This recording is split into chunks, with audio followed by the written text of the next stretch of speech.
bonsoir, nous revoilà. Et je ne suis pas seule ce soir. Nous sommes accompagnés de notre berger, de notre pasteur, de l'homme de Dieu, celui qui nous conduit, celui qui prend soin de nous, celui qui nous challenge. Nous avons auprès de nous le pasteur Martial. Bonsoir, pasteur. Bonsoir, Rebecca. J'espère que vous allez bien, pasteur. Ça va par sa grâce, toujours par sa grâce. Toujours par sa grâce, amen.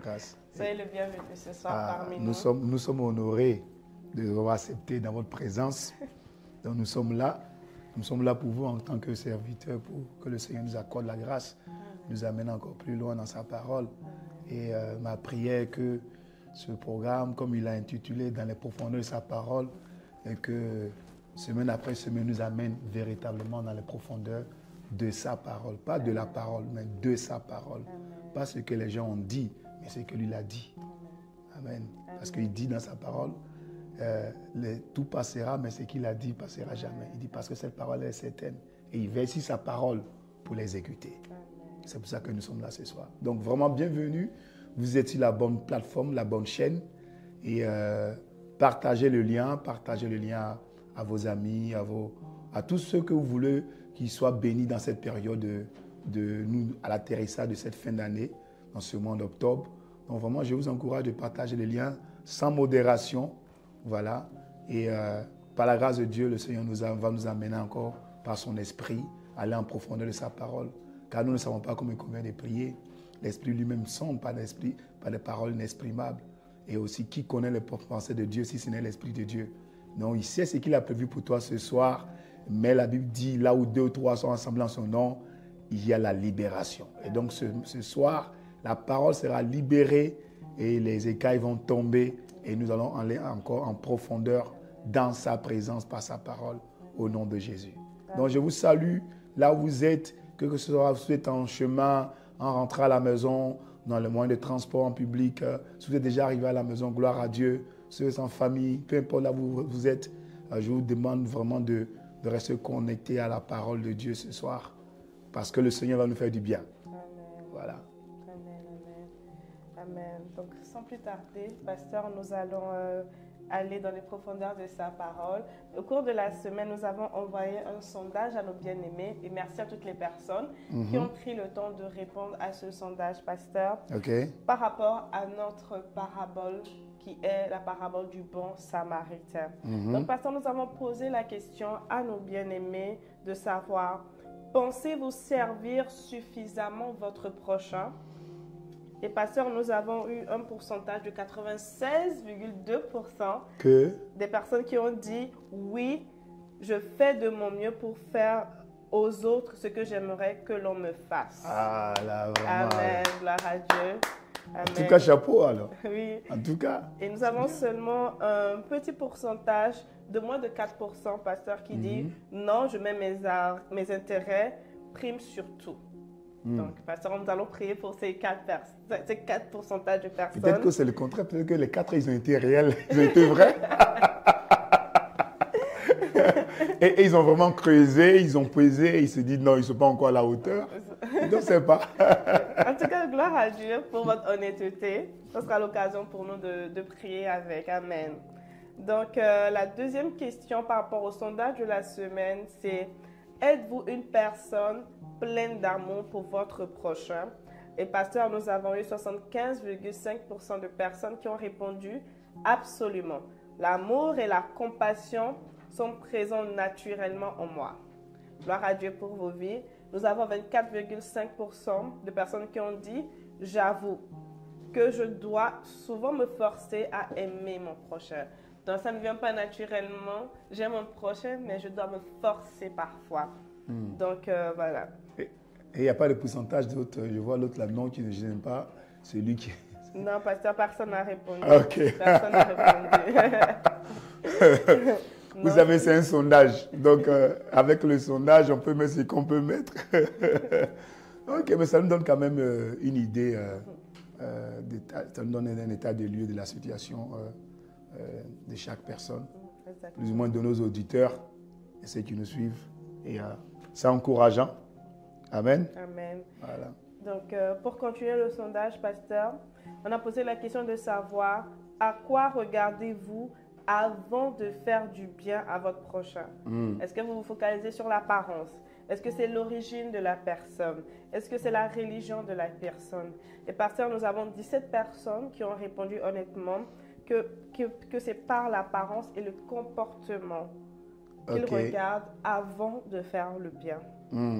Et 58% ont répondu que l'amour, c'est par l'amour et la compassion de Dieu qu'ils font le bien. Très bien, en tout cas. Amen. Gloire à Dieu pour Très vos bien. vies. Amen. Ok. Amen. Moi, c'est 17% aussi qui, par rapport à l'apparence, ils ont des... Voilà, ok. Oui. Ok, on va essayer d'aborder tous ces sujets-là. Oui, exactement ce soir. Donc, pour un petit récapitulatif par rapport à la parabole du bon samaritain, nous avons parlé en fait de l'huile et du vin, juste pour remettre le contexte par rapport à ce dont on a parlé la semaine dernière. On a vu que l'huile et le vin sont utilisés pour soigner les blessés. Amen. Et cela est à l'image du Saint-Esprit et du sang de Jésus. Donc, l'huile qui représente le Saint-Esprit et le vin qui représente le sang de Jésus. Amen. Donc, aussi, on a parlé du fait que servir Dieu est bon, mais servir son prochain, c'est servir Dieu 2 fois. Ouais. Amen. Ouais. Amen. Amen. Oui. Donc, pasteur, sans plus tarder, nous allons aller dans les profondeurs de la parole avant de répondre aux questions qui nous ont été posées. Ok, on va au fil de les échanges, on va y répondre par la grâce de Dieu. Amen. Donc, pour nos bien-aimés, nous sommes dans le livre de Luc au verset 10. Oui. Pasteur, il y a une question qui vient. Ok. Mais j'aimerais savoir, on lit la parabole avant les questions? Il y a une question qui vient d'arriver là. Oui, il y a une question qui est là dans notre... Ok, on lit d'abord et on va prendre.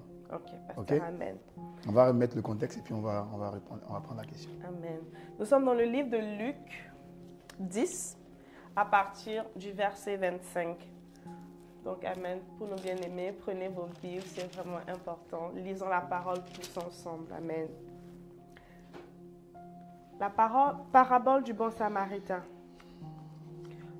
Un docteur de la loi se leva et dit à Jésus pour l'éprouver: Maître, que dois-je faire pour hériter la vie éternelle? Jésus lui dit: Qu'est-il écrit dans la loi? Qui lis-tu? Il répondit: Tu aimeras le Seigneur ton Dieu de tout ton cœur, de toute ton âme, de toute ta force, de toute ta pensée, et ton prochain comme toi-même. Verset 28, Jésus lui dit: Tu as bien répondu. Fais cela et tu vivras. Verset 29, mais lui, voulant se justifier, dit à Jésus: Et qui est mon prochain? Jésus reprit la parole et dit: Un homme descendait de Jérusalem à Jéricho. Il tomba au milieu des brigands qui le dépouillèrent, le chargèrent de coups et s'en allèrent, le laissant à demi-mort. Un sacrificateur qui par hasard descendait par le même chemin, ayant vu cet homme, passa outre. Un lévite qui arriva aussi dans ce lieu, l'ayant vu, passa outre. Mais le Samaritain qui voyageait étant venu là, fut ému de compassion lorsqu'il le vit. Il s'approcha et banda ses plaies en y versant de l'huile et du vin, puis il le mit sur sa propre monture, le conduisit à une hôtellerie et prit soin de lui. Le lendemain, il tira 2 deniers, les donna à l'autre et dit: Aie soin de lui, et ce que tu dépenses sera de plus, je te le rendrai à mon retour. Lequel de ces 3 te semble avoir été le prochain de celui qui était tombé au milieu des brigands? C'est celui qui a exercé la miséricorde envers lui, répondit le docteur de la loi. Et Jésus lui dit: Va, et toi, fais de même.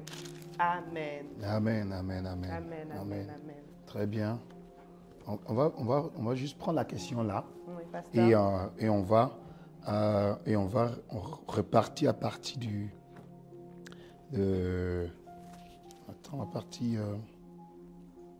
à partir du 25, non, 25? Non, on ne va pas prendre à partir du 25. 30, À partir du verset 28, par exemple. 28, amen. Oui, oui. Mais on y va. Je prends la question. Notre question, c'est que faire si on ne me fait pas de bien alors que moi, j'en fais aux autres? Donc, c'est une personne qui a remarqué qu'elle est généreuse envers les autres. Elle fait du bien à son prochain, elle donne aux pauvres, elle aide tant qu'elle peut, mais elle remarque qu'elle ne reçoit pas, Elle ne reçoit pas. en retour le bien qu'elle fait, pasteur. Elle ne reçoit pas le bien qu'elle donne. Qu'elle donne. Ok. J'ai envie de dire, c'est... Ouais. Elle ne reçoit pas pour l'instant. On peut dire comme ça. Mais dit qu'elle ne recevra pas, c'est pas vrai. Parce que la Bible dit, celui qui sème peu, moissonne peu. Amen. Celui qui sème abondamment, moissonnera abondamment. Amen. Amen. Amen. Et la Bible dit aussi que ne vous lassez pas de faire du bien, amen, car vous moissonnerez toujours au temps convenable. Alléluia. Donc ça veut dire que qu'elle soit patiente, continue à faire le bien. Et assurément, le bien que tu fais, tu vas le récolter. Parfois, tu peux ne pas le récolter là où tu as sémé, mais assurément, tu vas le récolter. Amen. Vous voyez, non? Donc, on ne se lasse pas de faire le bien. Et ce qui fait aussi que les gens se lassent lorsqu'ils font le bien, c'est l'attitude qu'ils ont, c'est qu'ils veulent quelque chose en retour. Répartons un peu dans la parabole qu'on vient de lire. On a illustré le bon samaritain. On a dit que à partir du verset, à partir du verset 33, prenons juste le verset 33. Ça va expliquer un peu le contexte de la question. Ça va y répondre. Vas-y, tu peux prendre le verset 33. Verset 33. Oui. Mais un Samaritain qui voyageait, étant venu là, fut ému de compassion lorsqu'il le vit. Lorsqu'il le vit. La Bible dit, il a donné un caractère, une précision, en disant que mais un Samaritain qui voyageait, il voyageait.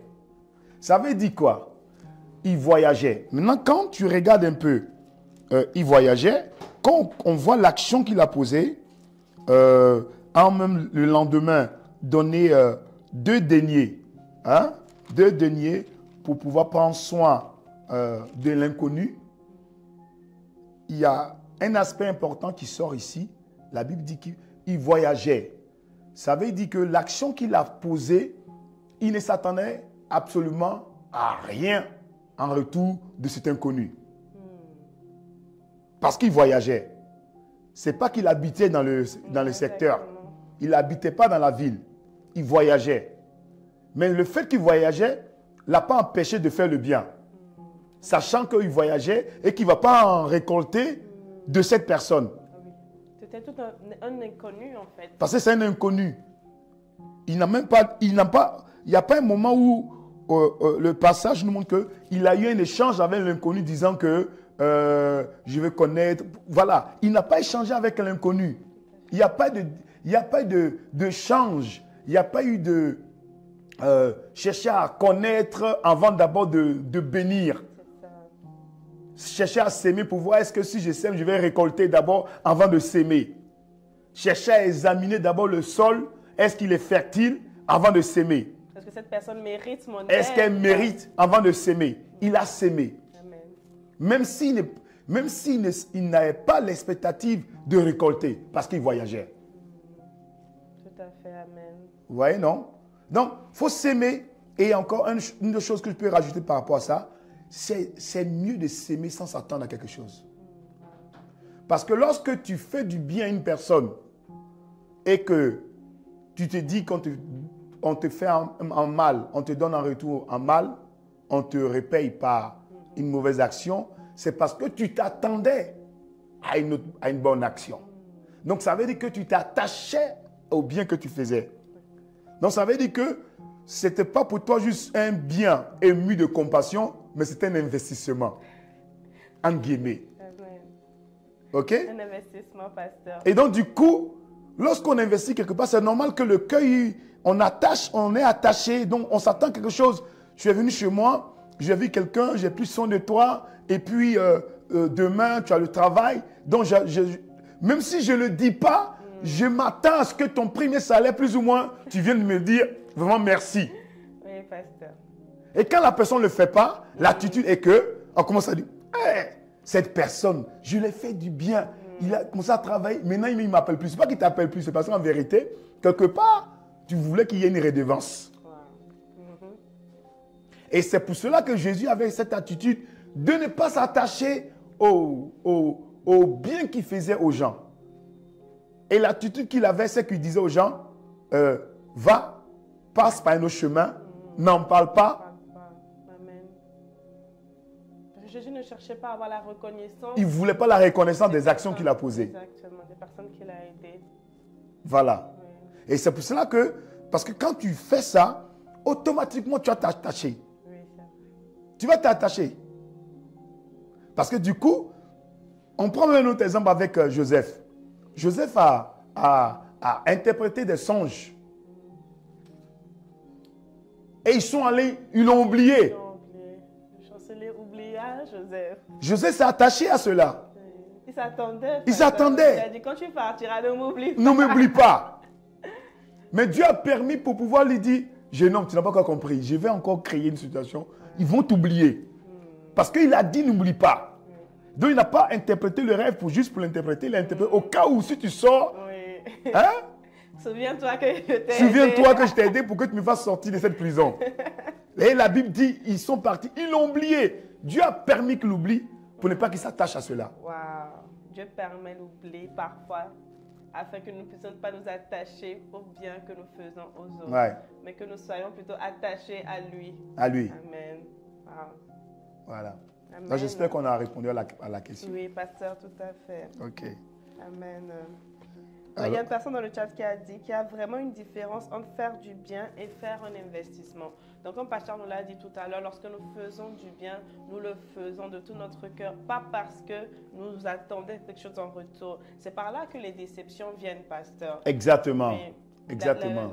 La déception, les questionnements, on s'est dit, mais je t'ai aidé, comment tu peux oublier? Oui. Mais Dieu permet parfois l'oubli pour nous montrer qu'il a une solution pour nous. Afin de ne pas s'attacher. Amen. Afin de ne pas s'attacher au bien qu'on donne. Afin de ne pas s'attacher. Et il y a encore la parabole du semeur qui nous explique ce cas-là. Je ne vais pas aller répartir là-bas, mais il y a encore la parabole du semeur qui nous explique cela. La Bible dit qu'un semeur se leva et il a sémé. Et il a sémé, les premières semences n'étaient pas fructifieuses. Les premières semences n'étaient pas sur une bonne terre. C'était au bord du chemin. Les premières semences. Les premières semences, c'était au bord du chemin. Mais ça ne l'a pas empêché de continuer de s'aimer. Jusqu'à ce que tu sèmes, jusqu'à sur la bonne terre. Amen, amen, amen. Gloire à Dieu. Vous voyez, non? Voilà. Continue de s'aimer, tu récolteras. Amen. Si tu ne te lasses pas de faire du bien. Amen. Voilà. C'est là vient l'art de la persévérance. Alléluia. OK? Il y a d'autres questions, on va directement dans les... Pasteur, on continue. Il y a d'autres questions. OK, on prend les questions alors. OK. Alléluia. Donc, envoyez vos questions. Les questions, pasteur, n'hésitez pas aussi à tous nos internautes de pouvoir envoyer vos questions en live. Nous allons les recueillir et y répondre. OK. Pasteur, donc, quand il y a les questions, ça parle de la restauration. Comme on est dans le thème de pouvoir faire du bien sans s'attendre aux autres, une personne demande, pasteur, combien de temps ça peut prendre en fait pour être restauré? Quelqu'un trouve que je veux faire du bien, j'essaye de faire du bien, mais j'ai du mal. Je ne m'en sors pas toujours parce que je fais du bien en fonction des personnes qui sont devant moi. Est-ce que cela révèle un problème au niveau de mon âme, au niveau de mes émotions? Est-ce qu'il y a un souci là-bas? Parce que je n'aime que aider les personnes, voilà, qui me sont familières, les personnes que je côtoie. Mais aider comme le bon samaritain qui rencontre une personne blessée sur le bord du chemin, je ne le fais pas, pasteur. Donc, combien de temps en fait il faut? Combien de temps il faut pour faire quoi? Pour pouvoir être comme le bon samaritain. ne pas seulement aider les personnes que je connais dans mon entourage, mais pouvoir traverser tout simplement et voir quelqu'un dans le besoin et le faire. Donc la personne se demande, est-ce que c'est un problème au niveau de mon âme parce que je ne suis pas émue de compassion directement devant les personnes que je ne connais pas. Le facteur temps, il est relatif par rapport à la condition de la terre. Je vais repartir encore dans la parabole du semeur, désolé, hein, mais je vais repartir dans la parabole du semeur encore. Je nous explique que le semeur là, il a sémé et les premières semences sont tombées au bord du chemin. Et après, la seconde est tombée sur des terres rocailleuses. Après, l'autre c'était épineuse, afin que la quatrième soit sur la bonne terre. Vous voyez, c'est un cheminement. Hein? Pour accepter le Seigneur, personne n'a un cœur bonne terre dès le départ. Personne. Personne. Personne n'a un bon cœur dès le départ. Même cette bonne terre-là, elle est relative.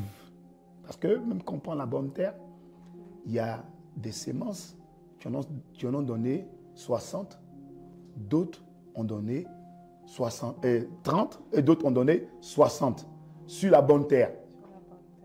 C'est-à-dire même la bonne terre, il y a encore un niveau à faire.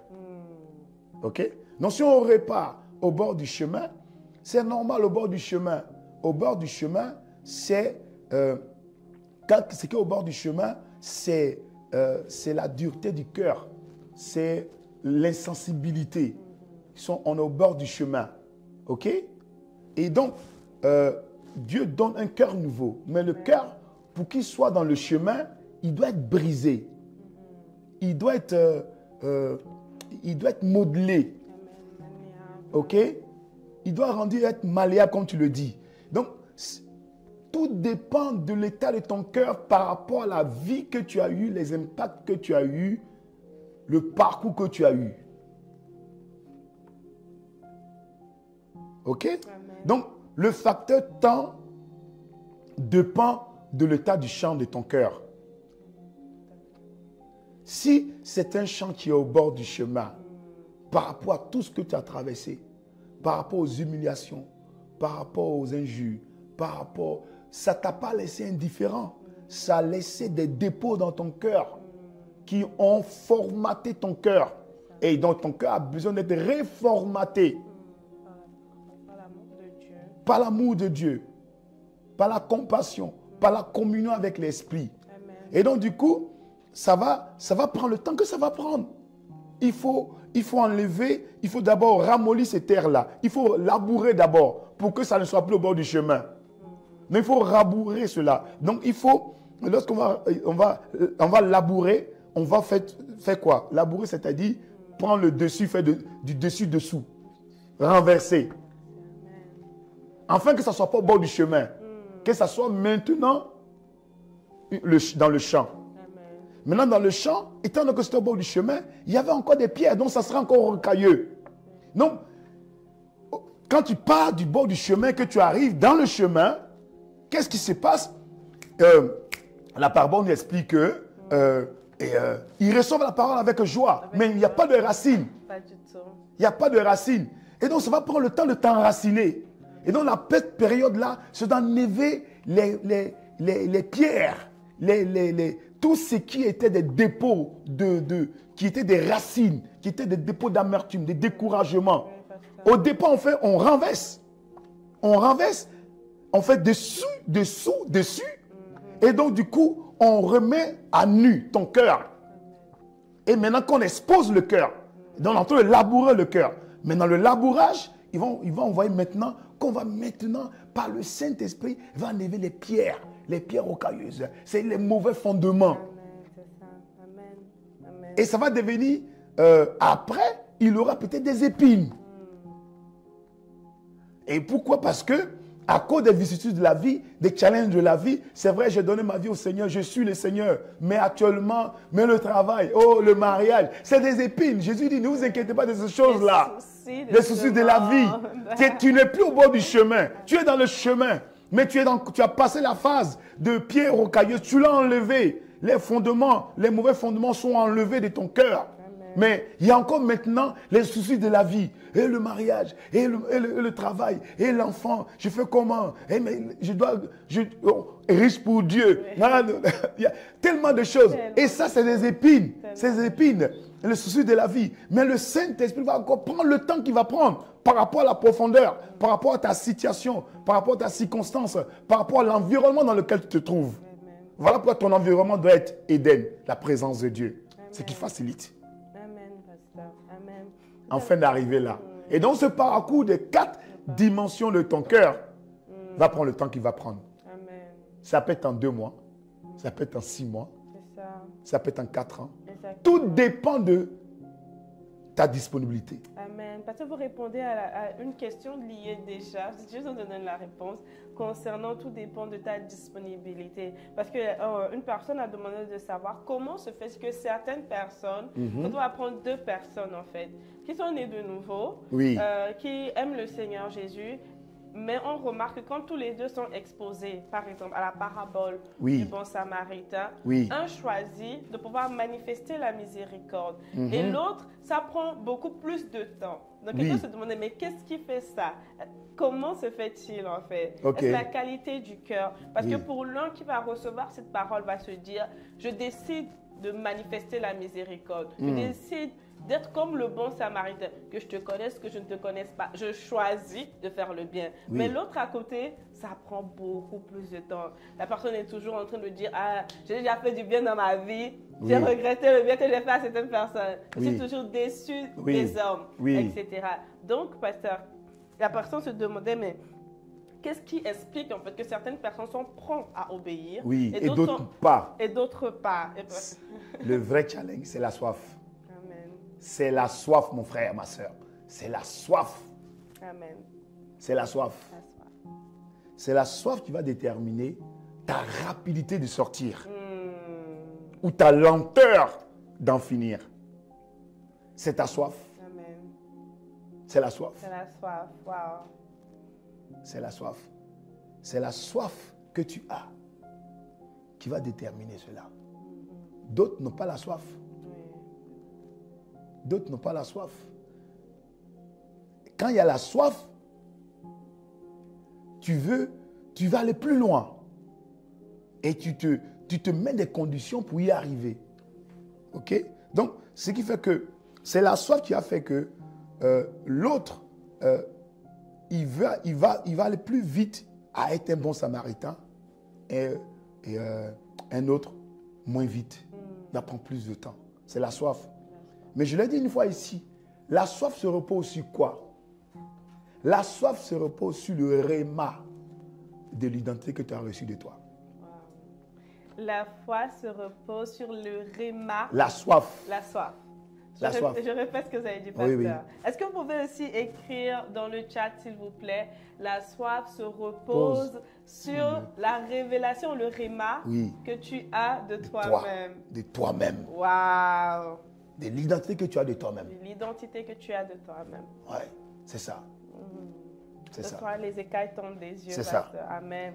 Dès que tu es conscient de qui tu es, ça va te booster une soif. Une soif de payer le prix d'arriver là où il faut arriver. Une soif de persister. Une soif d'endurer. Une soif de tenir ferme. Une soif de ne pas regarder en arrière. Comme l'a dit l'apôtre Paul. Pourquoi l'apôtre Paul, je donne une illustration. Pourquoi l'apôtre Paul était l'un des disciples, les apôtres, les plus zélés?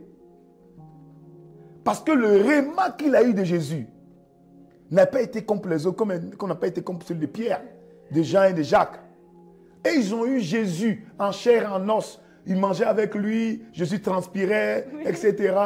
Ils étaient avec l'autre, etc. Mais lui, il était frappé par la lumière.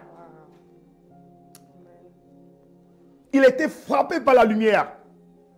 La lumière l'a aveuglé. Donc, comme on dit en anglais, this encounter, c'est-à-dire cette rencontre divine qu'il a eue là, elle l'a marqué au fer rouge. Elle a fait passer du froid à un feu. D'un persécuteur à un évangéliste sans précédent. Alléluia. Amen.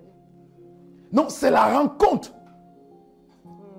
De telle sorte qu'il est arrivé même que l'apôtre Paul puisse répondre Pierre. Oui. Pourquoi? C'est la soif. Il n'a pas vécu, il a vécu moins que les disciples avec Jésus, mais il a écrit plus que les disciples dans les épîtres. C'est quoi? C'est la soif. Mais la soif là vient de l'identité qu'il a eue de Christ. De l'identité qu'il a eue de Christ. Vous voyez? Et donc il y a un passage qui nous dit quoi? Qui nous dit dans Romains chapitre 8, au verset 1, j'aime bien ce passage, gloire à Dieu. Il dit en effet la loi, il dit, verset 2, il dit, il n'y a donc maintenant aucune condamnation pour tous ceux qui sont en Jésus-Christ. En effet, la loi de l'esprit de vie en Jésus-Christ vous a affranchi la loi du péché et de la mort. Amen. Vous voyez?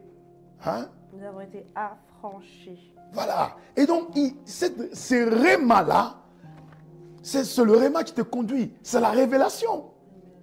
Voilà pourquoi, si vous regardez en Éphésiens encore 1, qu'on en a parlé plusieurs fois, Éphésiens 1, tu peux le lire, hein, on connaît bien Éphésiens 1. Éphésiens 1, Hein? verset... Premier, on peut continuer. à partir.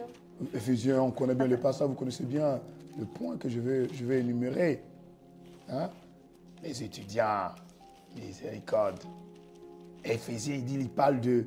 à partir du verset 16. Et je ne cesse de rendre grâce pour vous, Amen. en faisant mention de vous dans mes prières. Qui parle? C'est l'apôtre Paul.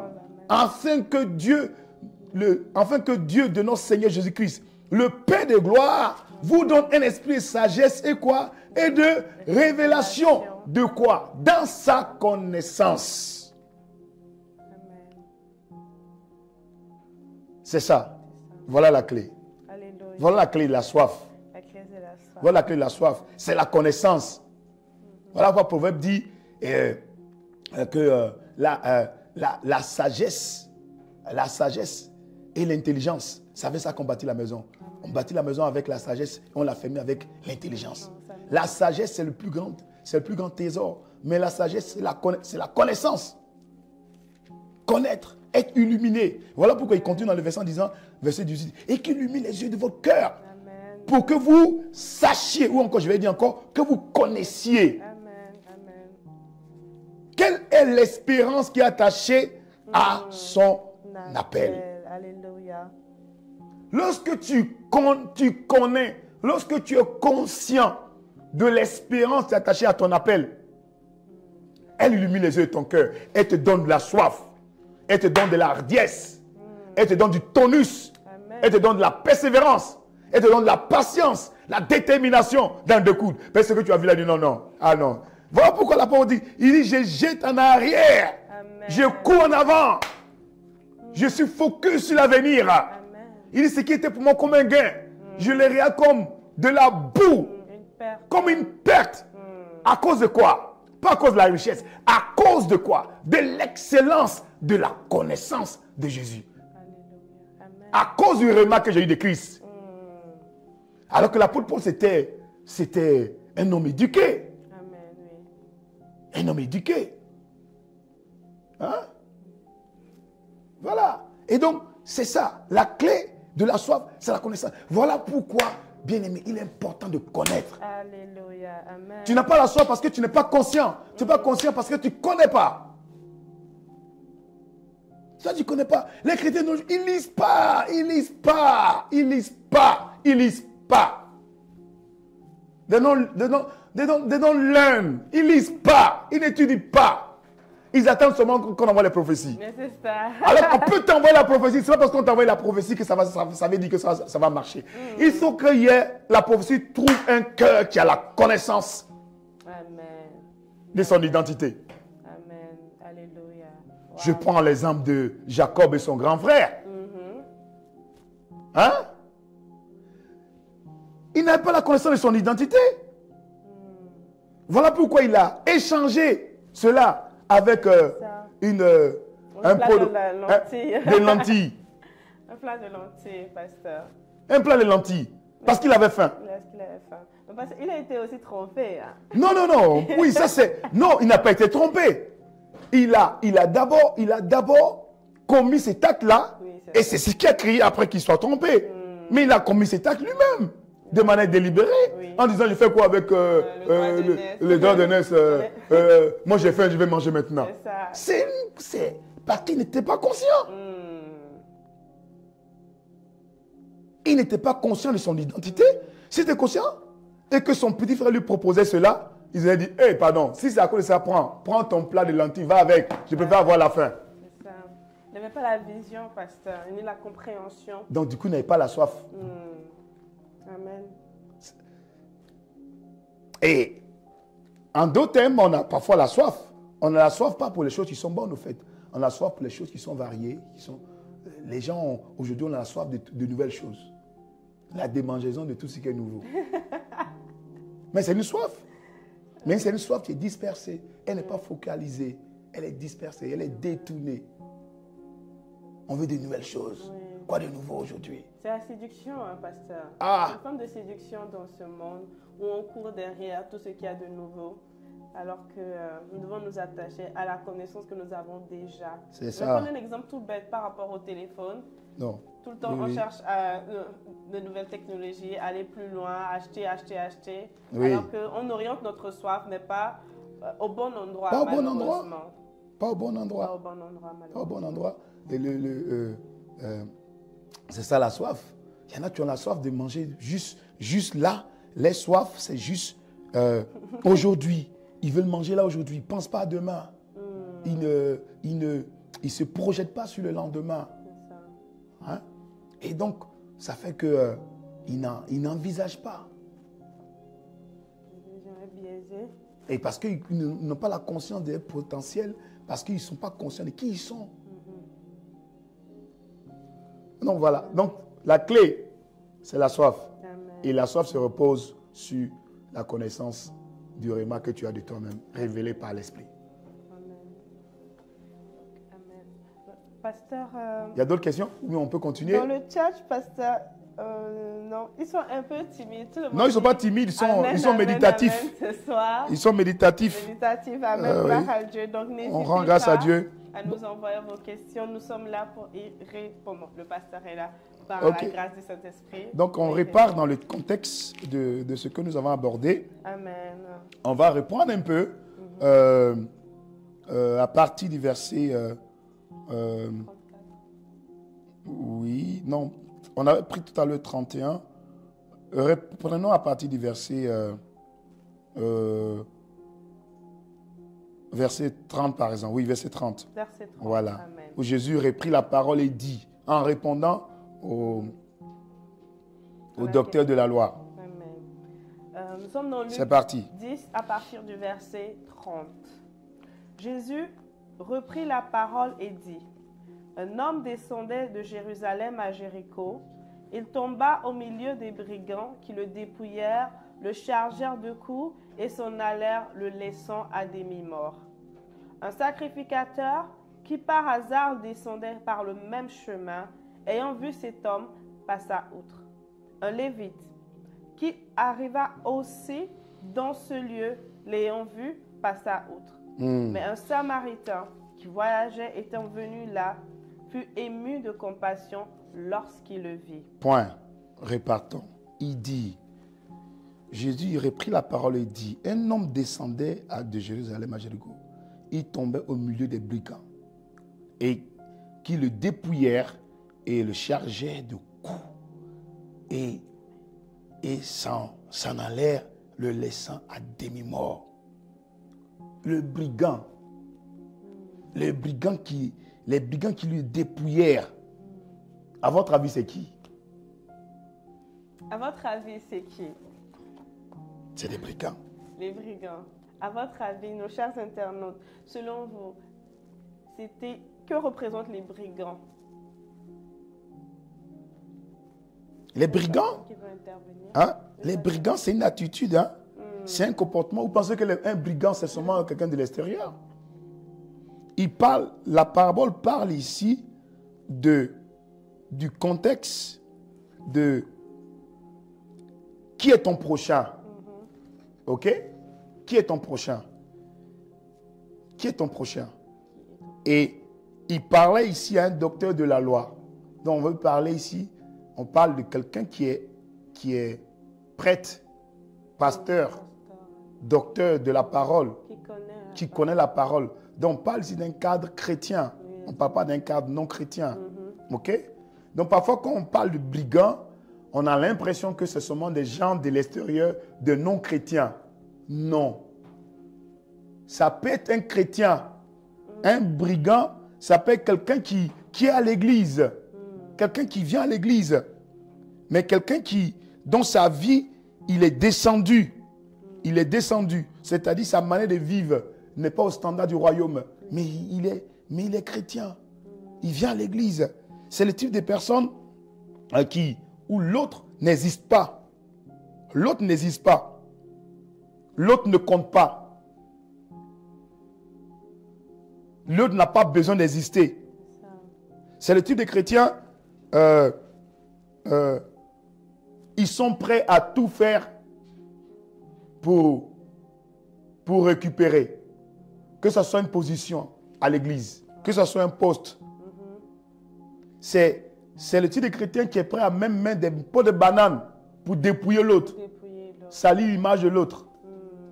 En fait, je pense que c'est un chrétien qui n'est pas encore restauré, qui n'est pas encore vraiment, qui n'a pas été encore qui n'est pas encore transformé. Oui, c'est comme un chrétien charnel. Parce que tout ce qu'il cherche, c'est les biens. C'est ça. Pour dépouiller. La Bible dit, il tomba au milieu des brigands qui le dépouillaient et le chargeaient de coups. Vous pensez que charger de coups, c'est seulement frapper? Les gens chargent des coups aux gens à l'église par la parole. La Bible dit que les paroles, hein, c'est une épée. C'est une épée à double tranchant. Mais lorsque tu t'en sers contre ton frère, tu lui charges de coups. Quelqu'un n'est pas venu à l'église. Et on le voit pour la première fois. Ça fait quelques semaines, il n'est pas venu à l'église. On le voit pour la première fois, on le voit. On lui dit, bienvenue, on est heureux de te voir. Waouh, frère, ça va, ça se passe bien. Voilà, content de te voir. Depuis là, c'est maintenant que tu viens. Ça fait 2 mois, on ne t'a pas vu. On t'a appelé, tu n'as pas répondu. Tu es en train de le charger de coups. Tu es en train de le charger de coups. Miséricorde. Tu lui charges de coups, frère. Tu n'es pas ému de compassion. Parce que quand on est ému de compassion, on ne juge pas les autres. Quand on est ému de compassion, on ne fait pas ça. Mais quand on n'est pas ému de compassion, on est sans sentiment. Il n'y a aucune sensibilité. Et c'est le type de chrétiens qui disent, ah, moi je dis la vérité. Moi je dois dire la vérité. Et donc ils sont prêts à prendre l'épée de la parole. Au lieu de préserver un frère, une sœur, mais de prendre pour l'achever. Un peu le livre que j'ai demandé aux gens de le lire une fois, L'assaut ultime, qui décrivait une scène où les chrétiens eux-mêmes se battent, ils sont en guerre avec l'ennemi, et puis les chrétiens eux-mêmes, ils prennent les épées et ils se tournent contre un frère qui vient d'être poignardé par le diable, qui reçoit une flèche. Au lieu de le protéger, de le préserver, on prend l'épée de la parole et puis on l'enfonce encore dans son cœur. On le taille encore en pièces avec la parole. Pour dire, tu n'aurais pas dû tomber. Tu es tombé, c'est que tu n'es pas bon pour le Seigneur. Tu es un faux chrétien. Tu n'es pas un bon chrétien. Oh, quel genre de chrétien tu es? Donc avec nous, tu n'as pas écouté la parole. Comment tu as pu tomber comme ça? Avec tous les enseignements que tu as reçus. Avec tous les enseignements que tu as reçus. Depuis que tu es là, ça fait 3 ans. Quel type de chrétien tu es? Et puis on l'achève. On l'achève. Hein. Mais tu as entendu porter des coups. La personne est vulnérable. Parce que la personne est désarmée. Tu penses que tu es chrétien, mais tu es un brigand chrétien à l'église. Miséricorde. Wow. Oui. Ça révèle beaucoup de choses. Le type de chrétien brigand, il ne voit que les erreurs. Insensible aux autres. Dans le jugement. Le message était bon, oui, mais ça a dépassé 10 minutes. C'est tout ce qu'il a retenu. Ouais, on a duré, ouais, on avait dit on allait terminer à 12h. On a terminé à 12h20. Quittons dans ça, dans le nom de Jésus. Waouh. C'est vrai parce qu'on ne s'en rend pas compte. Mais qu'est-ce qu'il dit? Il dit que Vous voulez qu'on aille en profondeur? Pasteur, Je vous ai dit que la dernière fois, on ne pas rentrer en profondeur. Allons en profondeur. Vous voulez qu'on rentre en profondeur? C'est ce Il soir. dit que le brigand a fait quoi? Il a dépouillé. Dépouiller, c'est quoi? C'est de prendre ce qu'avait l'autre. C'est le type de chrétien, il vient à l'église, la personne était bénie, la parole était enrichissante. Après le culte, il dit ah, quelle parole, quelle bonne parole. Je ne sais pas que même celle qui a fait la modération, elle-même, elle était hier, il paraît qu'elle avait un challenge là, on ne te dit pas tout. Wow. Quelqu'un qui finit dit, waouh, j'ai aimé la soeur quand elle a fait la prière d'ouverture. On ne t'a pas tout dit. Est-ce que tu la connais? Est-ce que tu la connais? Pour dépouiller ce que la soeur a reçu de la prière. Et donc le amen qu'elle avait dit à la prière, elle va se dire, oh, alors je rejette alors. Alors je ne prends pas alors. Alors je me méfie alors. C'est ça. Ça fait naître des pensées dans le cœur de Oui. C'est le type de chrétien qui vient pour porter des coups, pour dépouiller. Eux, ils laissent ça demi-mort. C'est-à-dire, on ne te tue pas. Mais on te laisse ça. Demain qu'ils t'ont... C'est des types d'attitudes de vipère. Il t'a mordu, mais il sait que ça là, tu ne vas pas vivre longtemps. Le venin qu'il a mis en toi, tu vas mourir tout seul. Ah. Miséricorde. Ah ouais. Wow. On vient à l'église, ce n'est pas pour dépouiller les autres. C'est pour les encadrer, c'est pour les épauler, c'est pour les encourager.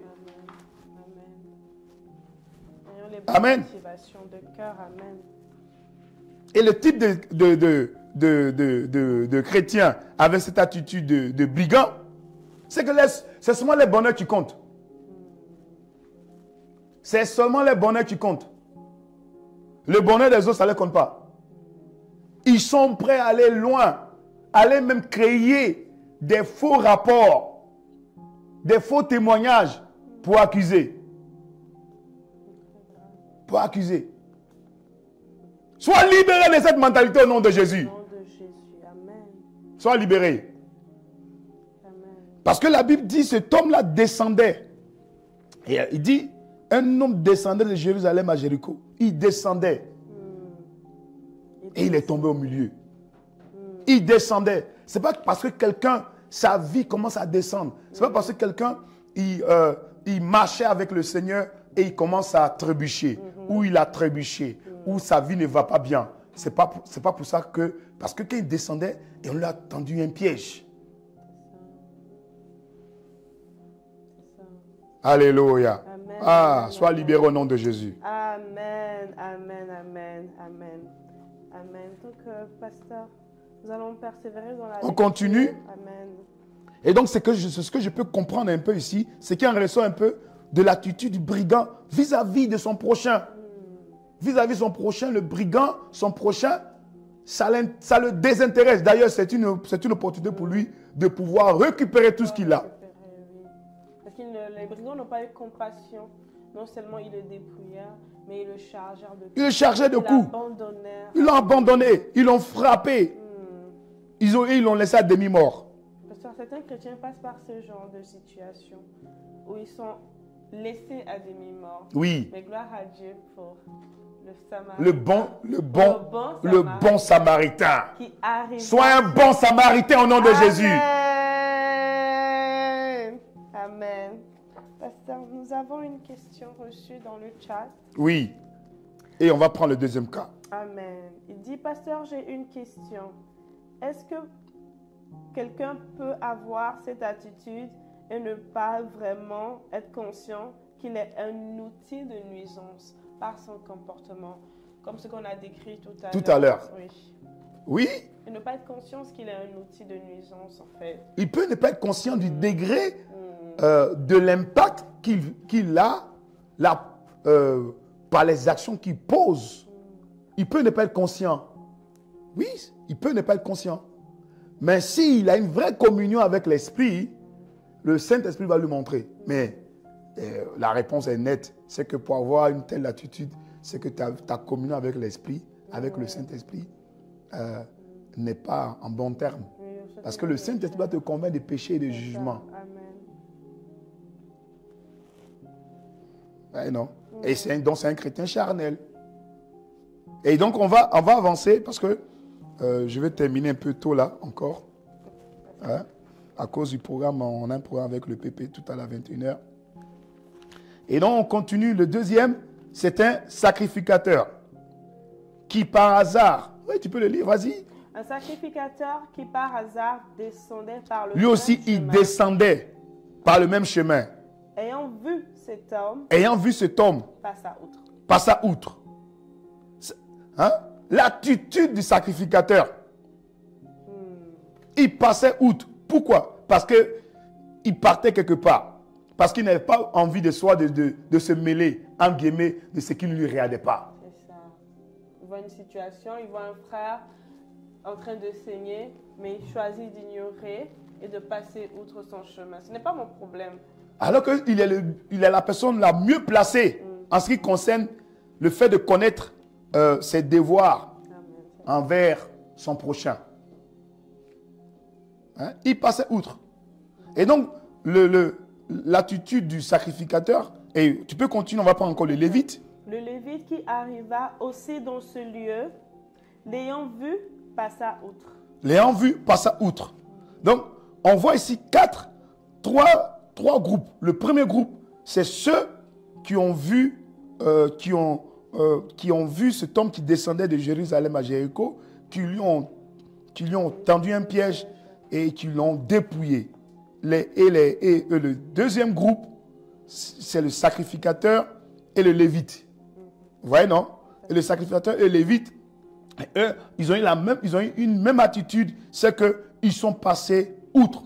Ils sont passés de l'autre côté. Ils n'ont pas voulu porter attention à cette personne qui avait besoin d'être assistée, qui a besoin d'être sauvé parce qu'il était laissé à demi-mort. C'est-à-dire que si on ne l'aidait pas, et la mort allait s'en suivre de manière naturelle. Vous voyez? Et donc, cette attitude de personne, de sacrificateur, comme je l'ai dit la dernière fois, c'est le docteur de la loi et aussi les lévites, c'est des serviteurs. Servir Dieu, j'ai dit la dernière fois, je pense que vous l'avez répété ici. Servir Dieu, c'est bien, mais servir ton prochain, c'est servir Dieu 2 fois. Parce que la Bible déclare, à quoi ça sert de dire que tu aimes Dieu que tu ne vois pas et puis tu n'es pas aimé ton prochain. Alors que si on aime son prochain, on fait le bien à son prochain. Car l'amour fait toujours le bien. L'amour t'amène à aller vers les autres. L'amour t'amène à donner. L'amour t'amène à pardonner. L'amour amène à préserver, à protéger, à encourager. Ne suçonne pas le mal, selon 1 Corinthiens chapitre 13. Ok? Et donc, quand on aime les personnes, voilà l'attitude qu'on a à l'égard des personnes qui sont nos prochains. Mais ces derniers, ce sacrificateur et le lévite qui sert, ils n'ont pas compris que servir Dieu, ce n'est pas d'aller courir par le temple et de commencer à prier ou encore à servir, mais d'abord c'est de servir ton prochain et sur son chemin. Amen, amen, amen. Véritablement. Donc le verset 34 nous dit, pasteur, je continue. Verset 33 plutôt nous dit, mais un Samaritain qui voyageait, étant venu là, fut ému de compassion lorsqu'il le vit. Donc, pasteur, moi personnellement, en lisant ce verset, je me suis dit que le Samaritain l'a vu. Le Lévite l'a vu, le sacrificateur l'a vu. Oui. Et lorsque le Samaritain l'a vu, qu'est-ce qui s'est passé? Il fut ému de compassion. Il y a eu une réaction à ce qu'il a vu. Très bien. Et donc, qu'est-ce que ça sous-entend? Ça veut dire que les autres n'ont pas été émus de compassion. Ils n'ont pas été émus de compassion. Parce qu'ils n'ont pas voulu prendre la peine de dépenser pour les autres. Au fait, l'attitude comment on appelle, du sacrificateur et du lévite montre qu'ils étaient centrés sur eux. Ils étaient centrés sur eux. Et ça veut dire que c'est une attitude de personne qui, concernant son prochain, il trouve toujours des excuses à ne pas faire ce qu'il doit faire. Il connaissait la parole. Il connaissait, puisque c'est des serviteurs. Il connaissait ce qu'il doit faire, mais il trouve des excuses à ne pas faire ce qu'il doit faire. À la fin du culte, on dit d'aller rendre visite à une personne qui est malade. C'est le type de chrétien, de serviteur. Tu trouves une excuse pour ne pas le rendre visite. Pour ne pas le rendre visite. Comme prétexte, personne ne m'a rendu visite. Pourquoi moi j'allais rendre visite? Ou comme prétexte, je ne le connais pas. C'est un nouveau à l'église. Justement, c'est parce que c'est un nouveau qu'il faut rendre visite. Tu n'as pas besoin de le connaître pour lui rendre visite. Bon, pasteur, après le culte, j'ai d'autres occupations. Je dois m'occuper de ma Je vais m'occuper de moi-même. Les sacrificateurs, c'est parce que cet homme qui est tombé dans la main des bandits, des brigands, il ne le connaissait pas parce que c'était un inconnu. Donc, il n'aide que ceux qui connaissent.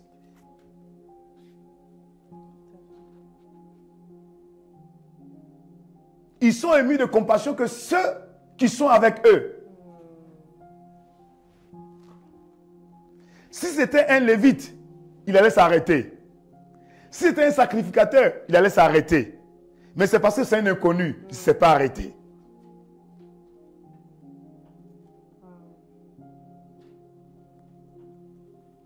Et donc, c'est le type, à la fin, dans les églises, qui ont un clan.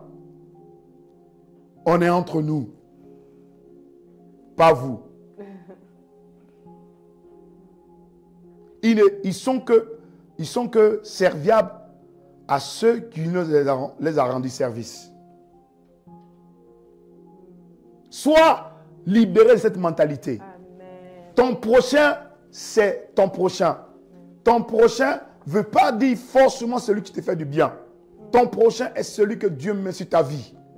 C'est d'être un bon samaritain. Et c'est l'attitude qu'a démontré le bon samaritain qu'on peut voir pour terminer cette parabole sur le bon samaritain. Amen. Prenons le bon samaritain finalement. Amen. Amen. Pasteur, une toute dernière question que nous avons reçue dans le chat avant d'atterrir. Amen. Une personne a demandé dans le chat, Pasteur, pourriez-vous nous expliquer le fait que cet homme descendait de Jérusalem à Jéricho? Or, généralement, c'était le chemin contraire qui est pris, c'est-à-dire monter, puisqu'il est descendu de Jérusalem, qui était, disons, la bonne ville. Oui. Et il descendait sur Jéricho, qui était connu pour être, je vais dire en griffe, une mauvaise ville. Voilà. Généralement, c'est le chemin contraire. Donc, cette personne demande dans le... Très bien, très bonne question, mais je pense que j'avais commencé à parler par rapport à ça. Mais c'est quoi? J'ai expliqué que le fait qu'il descendait, c'est-à-dire que sa vie, sa relation avec la Nouvelle Jérusalem, on parle de la Nouvelle Jérusalem, c'est le fait d'être en connexion avec le Seigneur dans la cité, du Seigneur, dans la cité céleste, le royaume des cieux. Donc c'est quelqu'un qui est descendu, quelqu'un qui a commencé à régresser dans sa marche avec le Seigneur. Il n'est pas encore arrivé à Jéricho, mais il est en route pour aller à Jéricho. Il est en route, il est en train de tomber, il est en train de régresser. Et en tombant, voilà tout ce qui lui est arrivé. Voilà. En régressant, les gens qui ont une attitude ou encore une mentalité de brigands, de bandits, lui ont dépouillé, lui ont fracassé, lui ont enlevé la seule parole qu'il avait encore. Et même les personnes qui étaient censées venir le relever, lui ont passé outre. Wow. On passait les chemins. Dieu ait compassion. La personne en train de tomber, la personne en train de régresser, sa vie avec le Seigneur, sa communion avec le Seigneur est en train de s'éteindre. Et les brigands, eux, ils l'achèvent. Et les autres qui sont docteurs de la loi, serviteurs, au lieu de le relever, lui disent, ça c'est pas mon problème. Chacun pour soi, Dieu pour tous. Dieu pour tous. Wow. Amen. Pasteur. Vous voyez? Vous voyez? Et donc on va prendre on termine avec ça, avec le dernier point, avec, comment on appelle? Verset 34. Le verset 34, et puis on va arriver jusqu'à la fin. Amen. Vite fait. Le verset 34 nous dit, « Il s'approcha et banda ses plaies en y versant de l'huile et du vin. Puis il le mit mit sur sa propre monture, le conduisit à une hôtellerie et prit soin de lui. Pris soin de lui. Amen. Le lendemain, il tira 2 deniers, les donna à l'autre et dit, aie soin de lui, et ce que tu dépenseras... Revenons un peu en arrière. Il y a un facteur important qui manque à l'Église, qu'il faut que chacun d'entre nous travaille cette attitude, d'avoir ces sentiments, d'avoir ce feu-là en nous.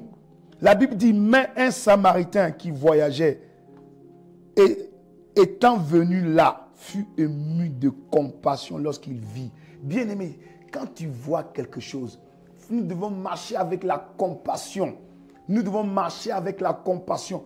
Il était ému de compassion. La compassion ne juge personne. La compassion ne rejette personne. La compassion ne jette la faute à personne. La compassion accepte les gens. La compassion ne dédaine pas les gens. La compassion n'a pas de haute estime de lui-même. C'est de marcher avec la compassion. Nous sommes dans une génération qui n'a pas de compassion. Il n'y a pas de compassion. C'est pour cela que les gens sont indifférents. Regardez aujourd'hui les réseaux sociaux. Les gens prennent plaisir de filmer des gens qui sont en train d'être tabassés et de mettre sur les réseaux sociaux pour qu'ils puissent avoir plus de likes. Il n'y a pas de compassion. Il n'y a pas de compassion. Et c'est ce manque de compassion qui amène les gens à ne pas sortir de leur bulle, à ne pas sortir de leur tente, à ne pas lever la tête pour voir, mais qu'est-ce qui se passe là?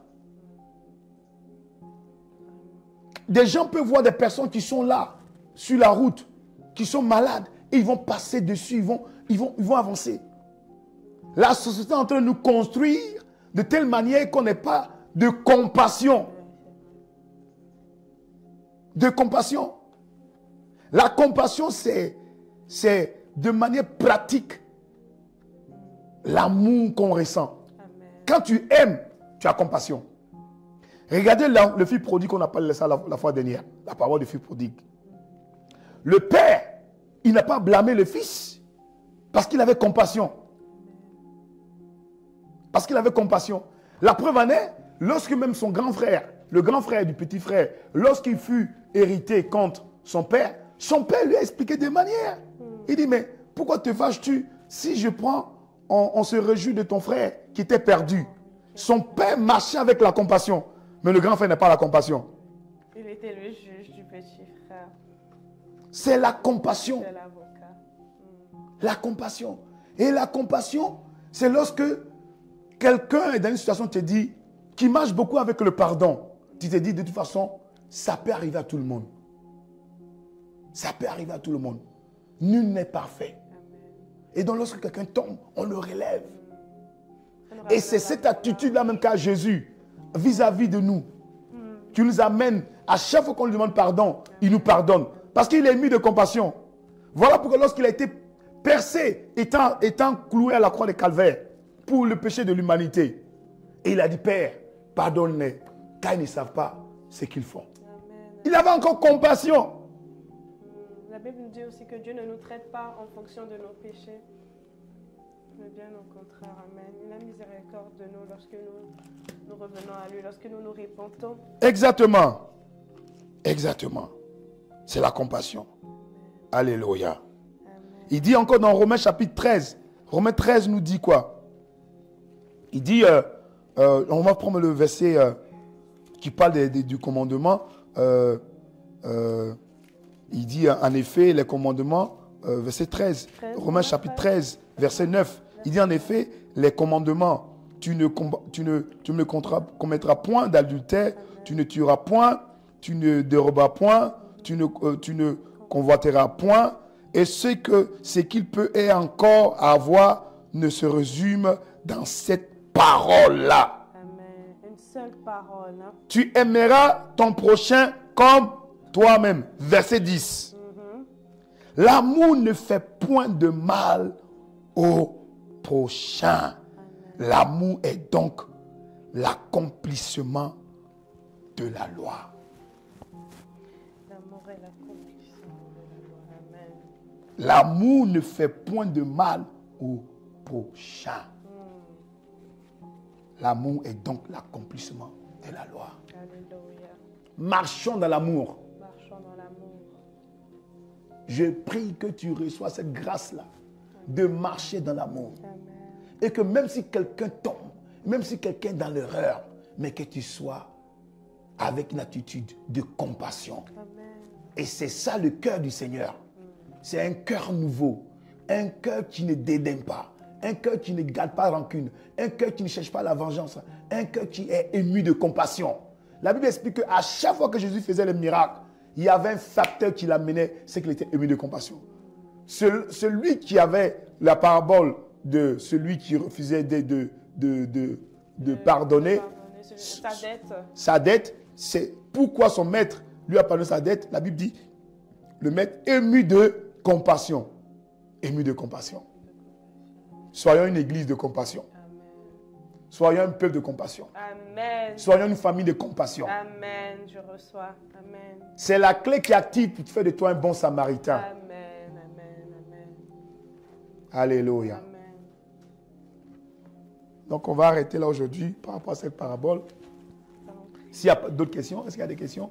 Non, pasteur, c'est beaucoup de Amen. Je reçois Voilà. au nom de Jésus. Et juste un point. Pour terminer cette parabole-là, regardez un peu comment il a terminé l'histoire. Oui, Hein? l'autre. Regardez un peu comment il a terminé l'histoire.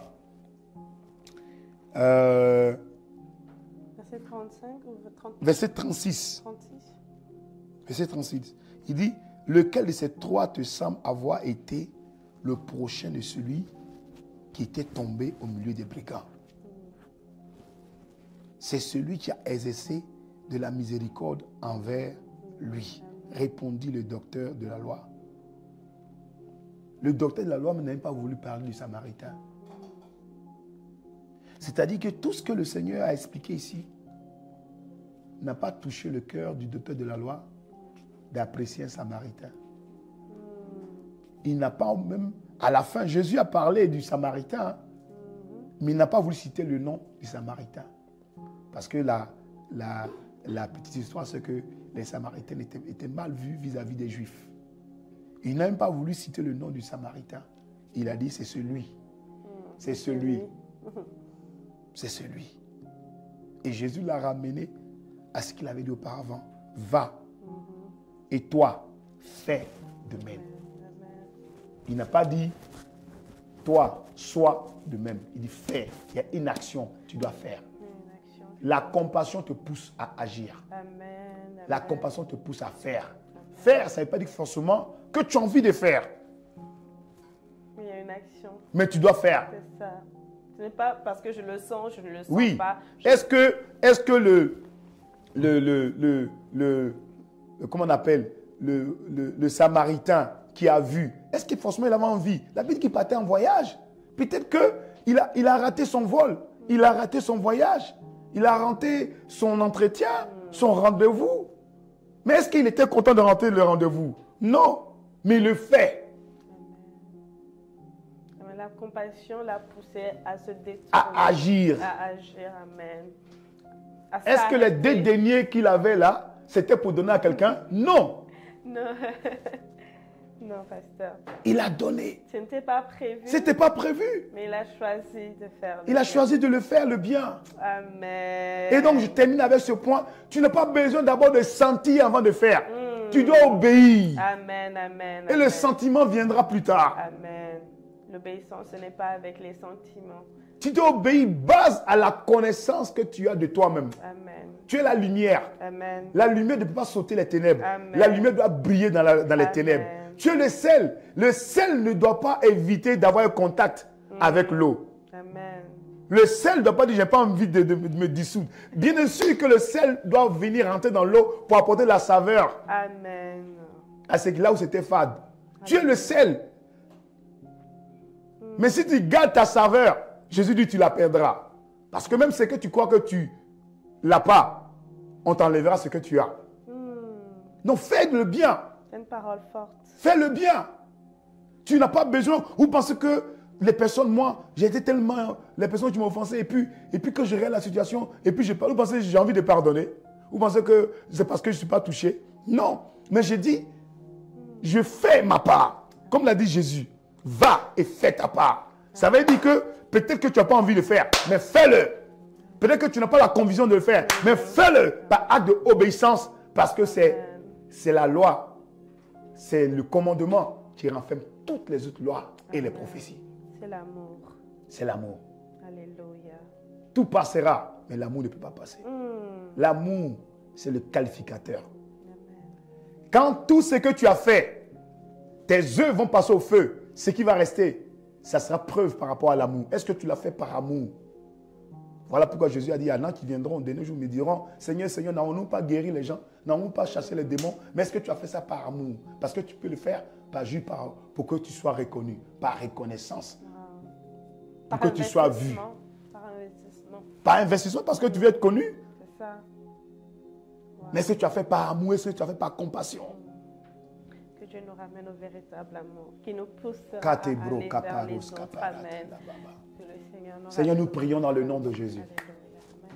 Accorde-nous la grâce d'être de bons samaritains. Amen. Seigneur, accorde-nous la grâce, Seigneur, de marcher, Seigneur, comme tu as marché sur cette terre. Et tu as dit, soyez imitateurs par la bouche, Seigneur, de l'apôtre Paul, comme je le suis moi-même de Jésus-Christ. Seigneur, nous prions, accorde la grâce d'être celle que tu nous as dit d'être cette lumière que tu as dit d'être. Et la lumière doit briller, Seigneur, dans les ténèbres. La lumière doit luire dans les ténèbres. La lumière doit être un panneau de signalisation pour les ténèbres. Seigneur, accorde la grâce, Seigneur, de marcher dans l'amour. Accorde la grâce, Seigneur, d'être une église qui marche par la compassion de Christ. Pas une église qui juge, pas d'une famille qui juge, pas des hommes et des femmes qui eux-mêmes ont été libérés de leur jugement par le sang de Jésus, mais qui ne veulent pas libérer les autres. Seigneur, nous prions dans le nom de Jésus, accorde la grâce de marcher, Seigneur, dans la compassion, pas dans la raison, mais dans la compassion vis-à-vis des bien-aimés, vis-à-vis de leurs erreurs, de leurs manquements, de leurs fautes. Seigneur, car l'amour couvre beaucoup de péchés. Seigneur, nous prions dans le nom de Jésus. Accorde la grâce de mettre en pratique ta parole. Seigneur, nous prions que cette semaine, que ce moment, ce ne soit pas juste un moment d'écouter la parole et de les oublier comme l'a dit Jacques, mais accorde la grâce de mettre ta parole en pratique, car c'est par là que notre âme peut être sauvée. Notre âme est sauvée, Seigneur, par l'application de la parole. Notre esprit est déjà sauvé par la croyance en toi, Jésus. Maintenant, notre cœur, notre âme est sauvée, Seigneur, par l'application de ta parole. Accorde la grâce d'appliquer ta parole. Accorde la grâce et de ne pas nous-mêmes nous mentir par de faux raisonnements. Père, ce soir, quiconque était encore sous le joug de l'amertume, le joug, Seigneur, de la rébellion, le joug, Seigneur, de dent pour dent, œil pour œil, soit libéré au nom de Jésus le Christ. Père, que la grâce de l'esprit d'amour, l'esprit de compassion, l'esprit de douceur, l'esprit de bienveillance.